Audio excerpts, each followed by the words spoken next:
কায়েতের ছেলে হয়ে সন্ন্যাসী। কালাপানি পেরোনোর অপরাধে সেদিন বিবেকানন্দকেও ঢুকতে দেওয়া হয়নি দক্ষিণেশ্বর মন্দিরে। আমেরিকায় বিবেকানন্দ মন জয় করলেও দেশে ফিরে পড়েন দেশীয়দের কোপে। কালাপানি পেরোনোর জন্য এদেশের মানুষের চোখে বিরাগভাজন হন। ভারতে ফেরার পর স্বামীজি ঢুকতে পারেননি দক্ষিণেশ্বরের মন্দির প্রাঙ্গণে। তিনি এখানে প্রায়শই তাঁর গুরু শ্রীরামকৃষ্ণকে দেখতে যেতেন, কিন্তু কালাপানি পেরোনোয় তার ধর্মীয় পবিত্রতা নষ্ট হয়েছে এই অভিযোগ তুলতে তার মন্দিরে প্রবেশাধিকার ছিনিয়ে নিয়েছিল সে যুগে স্বঘোষিত গণ্যমান্যরা। কায়স্থ বিবেকানন্দের সন্ন্যাস নেওয়ার ঘিরে সে যুগে বেশ জলঘোলা হয়েছিল। কায়স্থের ছেলে সন্ন্যাসী হওয়াকে কলকাতার গোঁড়া রক্ষণশীল সমাজ যেমন ভালো চোখে দেখেনি, তেমনি তার সন্ন্যাস নেওয়াকে কলকাতার সনাতনীরাও এবং বাংলার সাধু মহাজনরাও ভালোভাবে মেনে নেননি। আর এই বিষয়ে স্বামী বিবেকানন্দ যে শুধুমাত্র কলকাতার বাঙালিদের হাতে বিড়ম্বিত হয়েছিলেন এমনটাও নয়। দক্ষিণ ভারতেও স্বামীজিকে বিভিন্ন বিদ্রূপের সম্মুখীন হতে হয়। স্বামীজি তখন দক্ষিণ ভারতের মাদ্রাজে। সেখানে একদিন কয়েকজন ব্রাহ্মণ এসে স্বামীজিকে জিজ্ঞাসা করলেন, স্বামীজি আপনার কি জাতি? স্বামীজি বুঝলেন ব্রাহ্মণবর্গ তাকে অপদস্থ করার উদ্দেশ্যেই এই ধরনের প্রশ্ন করছে। তাই স্বামীজি গম্ভীর হয়ে এর প্রত্যুত্তরে বললেন, যে জাত রাজা সৃষ্টি করে আমি সেই জাতের লোক। এর উত্তর শুনে সেদিন ব্রাহ্মণদের মাথা হেঁট হয়ে গিয়েছিল। একসময় এক জায়গায় স্বামীজি বলছেন, ওই যে ঠাকুর যাকে কালী কালী বলে ডাকতেন, ঠাকুরের দেহ রাখবার 2-3 দিন আগে সেইটি এই শরীরে ঢুকে গেছে। সেইটি আমাকে এদিক ওদিক কাজ করিয়ে নিয়ে বেড়ায়, স্থির হয়ে থাকতে দেয় না, নিজের সুখের দিকে দেখতে দেয় না।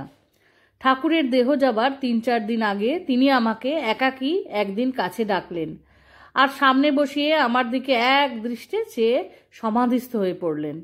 আমি তখন ঠিক অনুভব করতে লাগলুম তার শরীর থেকে একটা সূক্ষ্ম তেজ, ইলেকট্রিক শক বা তড়িৎ কম্পন এর মতো আমার শরীরে ঢুকছে। ক্রমে আমি বাহ্য জ্ঞান হারিয়ে আড়ষ্ট হয়ে গেলুম। কতক্ষণ এইরূপভাবে ছিলুম আমার কিছু মনে পড়ে না। যখন বাহ্য চেতনা হলো, দেখি ঠাকুর কাঁদছেন। জিজ্ঞাসা করায় ঠাকুর সস্নেহে বললেন, আজ যথা সর্বস্ব তোকে দিয়ে ফকির হলুম, তুই এই শক্তিকে জগতের অনেক কাজ করে তবে ফিরে যাবি।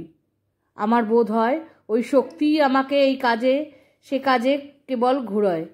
বসে থাকবার জন্য আমার এ দেহ হয়নি। রামকৃষ্ণ পরমহংস মা জগদম্বার কাছে আমাকে উৎসর্গ করে দিলেন।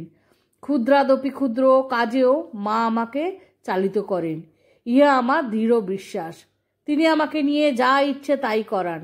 তবু কতদিনের লড়াই লোকটিকে অর্থাৎ শ্রী শ্রী রামকৃষ্ণকে আমি ভালোবাসতুম, তাতেই আটকে পড়েছিলুম। আমার দেখা পবিত্রতম ব্যক্তি তিনি অনুভব করেছিলুম, আর জানতুম তিনি আমাকে এত ভালোবাসেন, সে ভালোবাসার শক্তি আমার বাপ মায়েরও নেই। এই কথাটি বলছেন স্বয়ং স্বামীজি তার গুরুকে উদ্দেশ্য করে, অর্থাৎ তিনি রামকৃষ্ণদেবকে কোন জায়গায় রাখতেন সেটি বললেন আরও একবার। আর ঠাকুর তার প্রিয় শিষ্য নরেনকে বললেন, পারলে একটা বট গাছ হোস, পথিক এসে ছায়া পাবে, শান্তি পাবে। যাবার সময় হয়তো একটা ডাল ভেঙে নিয়ে যাবে। কত পাখি বাসা বাঁধবে, মল মূত্র ত্যাগ করে নোংরা করবে। কত লতা পরজীবীর মতো গজাবে তোকে ঘিরে। কিছু যায় আসে না, বটগাছ বটগাছই। তার মহিমা একটা ডাল ভাঙলে কিছু কমে না, পাখির মলমূত্রে নোংরাও কিছু মনে আসে না। ধ্বংস হয়ে গেলেও শুধু ইতিহাসের বুকে লেখা থাকে, এখানে একটি বটবৃক্ষ ছিল। শ্রীরামকৃষ্ণ বলেছিলেন তার প্রিয় নরেনকে এই কথাখানি। কি অসাধারণ আশীর্বাদ! ঠাকুর তো এইরকমই ছোট্ট ছোট্ট কথার মধ্যে দিয়ে তার মধ্যে থাকা নিগূঢ় অর্থটা যদি ধরে ফেলা যায়, তাহলেই বোঝা যাবে তার কথাটি সর্বব্যাপী। উদ্দেশ্য হয়তো একটি নির্দিষ্ট মানুষ, কিন্তু তা কাজে লাগবে সবার।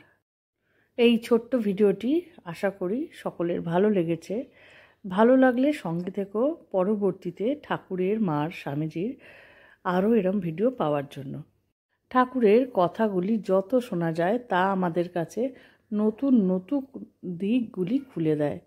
ঠাকুরের কথাগুলি তো আমাদের প্রত্যহ চলার পথের পাথেয়, তাই জীবনকে উন্নত করে, সঙ্গে সঙ্গে আমাদের চারপাশের সকলকেও উন্নত করে এই ঠাকুর মা। তাই শেষে বলি, শ্রী শ্রী ঠাকুর মা স্বামীজি, আমার গুরু মহারাজ এবং অন্যান্য মহারাজদের শ্রীচরণে শতকোটি বিনম্র প্রণাম।